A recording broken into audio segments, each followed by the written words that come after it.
we created this KKLT Leukemia Trust is because my son, who was 22, was diagnosed with leukemia, and he couldn't get a match, he couldn't get a bone marrow match. And we went through a very painful time. The hospital tried to look for a bone marrow match in the bone marrow registers in the world, and apparently there was none. It was very sad because black people don't register, so chances were very minimal or very slim for him to get a bone marrow match. And for that reason, he lost his life, sadly. I want people to be aware of the shortage of the black people not registering for the bone marrow. So really our aim is to encourage people, is to create awareness, is to give people information, because we realized that most people actually don't know about leukemia. More so, they don't know the process of registering. They also don't know the process of donation.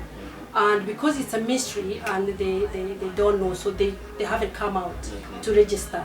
So what we intend to do is to really create this awareness and also the urgency of that we need to solve our problems, because apparently when you're white and you get leukemia, you've got a 90% of getting a match. Or when you're black, you've got a less than 20% of getting a match. Anybody who gets diagnosed with leukemia, we want to be able to give them hope that we can be able to get them a match or find them a match. And that's what we're working on at this particular moment. Hey, looking through this hallway, in a different place from what I know, a different ball game. What is through the doorway? Keep it pushing always, seeing different from what I've been told and thinking all day. Oh, this is so smooth, coming from your nose. Anybody can say anything. Welcome to the KKLT Leukemia Trust charity event. We're thankful for everyone who have made it today, and it's lovely to see everyone's faces, so give yourself a round of applause.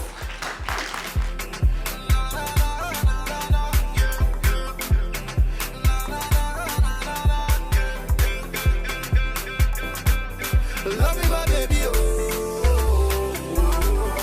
Love me, my baby, yeah, yeah. Love me, my baby, oh. Love me, my baby, yeah. Love me, my baby, oh. Yeah, yeah, yeah, yeah, yeah, yeah. Oh, love me, my girl, yeah, yeah, yeah, yeah. Oh, love me, my girl, yeah, yeah, yeah, yeah. Love me, my girl. Oh my lady, African baby, you bad pass anybody, nobody gon' pass you. You let you get the tea, no, when I play with you, yes it's sweet, yes it's sweet. You must be an angel, where you come from I can tell, no. The way they walk out, people they wonder, yeah. To the left, to the right, people they talk, oh. But they don't get the love, oh. Now me get the gift for your life. Pass me another, pass me another. Love me, my baby, yeah, yeah. Love me, my baby, oh. Love me, my baby, yeah. Love me, my baby, yeah.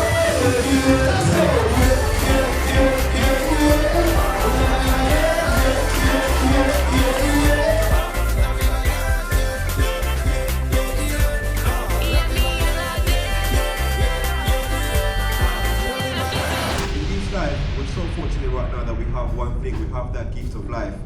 And also because you've got that gift of life, spread it through the love of actually knowing that you're here to support a charity. It's charity that is doing a good cause. Are we together? Right? Let that be in the back of your mind. But without me speaking too much, or without us taking too much of your time, I would like to bring the next act on stage. Mercy and the group, they go by the name of Umoja.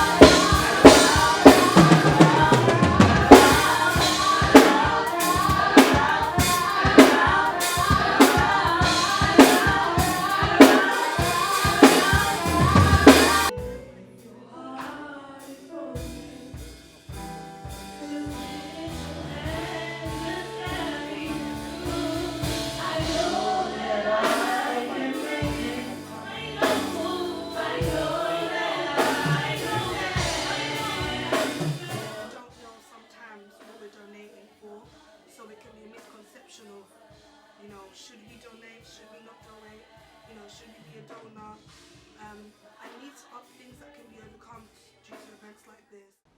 Do unto others as you want to be done unto you. This verse rings true in so many things that I do. Is the reason that I can't be there, the reason that I can't help, the reason that I can't offer you my time, money or food, a valid reason? Or is it because I'm too lazy, can't be bothered, it's too cold? Because if that's the case, then every seed that I sow will be reaped. And if I couldn't jump to someone else's rescue, how do I expect them to leap to mine?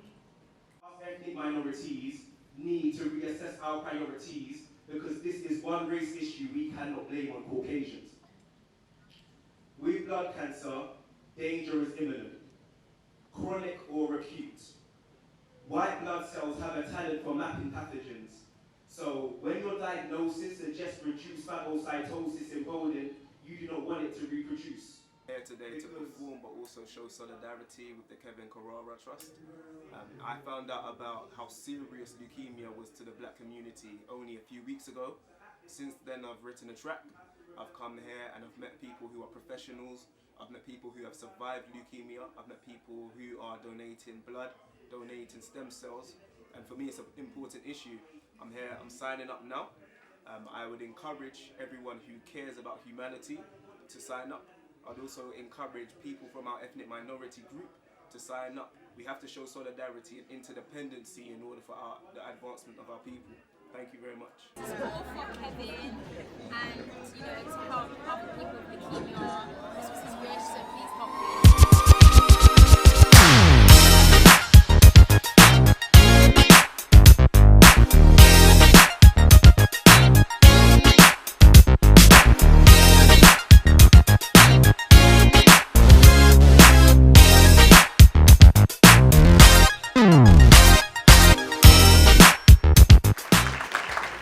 When we talk about stem cell transplant, in brief, if we look at the female, I'm looking at the slide here, sorry, a female donor, we collect stem cells in the vast majority of cases from their blood system. So the stem cells normally live in the bone marrow. They receive a white cell hormone injection, that's a painless injection through the skin. The transplant, the doctor tells you, mate, you've got 50%. I done 20 people yesterday, 11 died. So just be aware.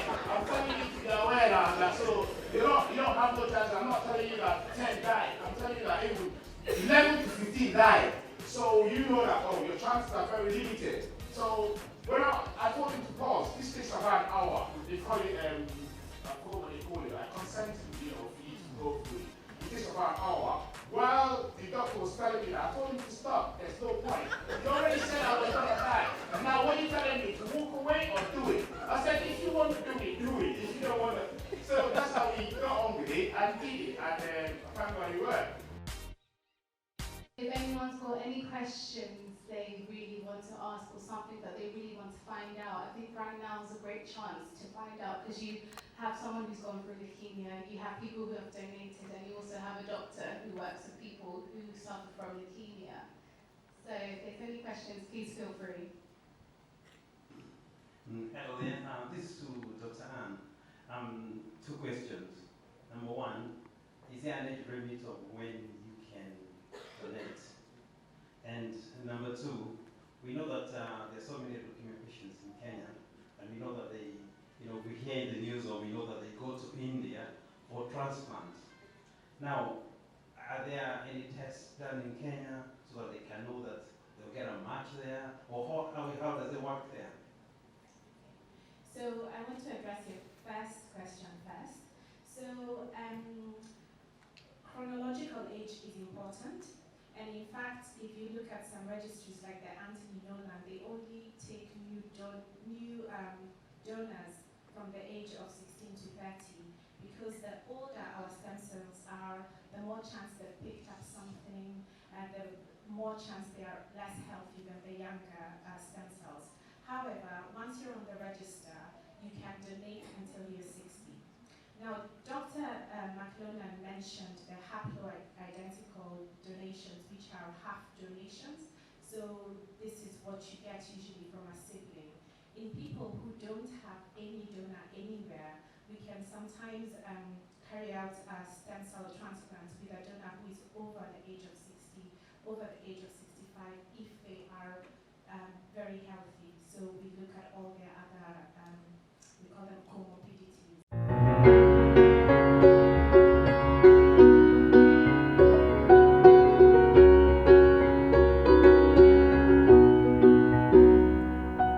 The wind against my face tells me that I must go. Can't stay around too long before my track's gonna catch me.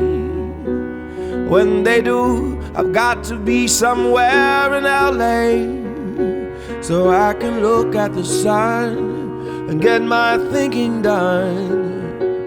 And it's because we were on a train heading back from Portsmouth, and that was on a Tuesday, and we had found out over the previous week Kevin had been diagnosed with leukemia. Now, Kevin I had known for the better parts of my life, and this was a bit of a life changer. It was one of them ones you see there where like things probably will never be the same again.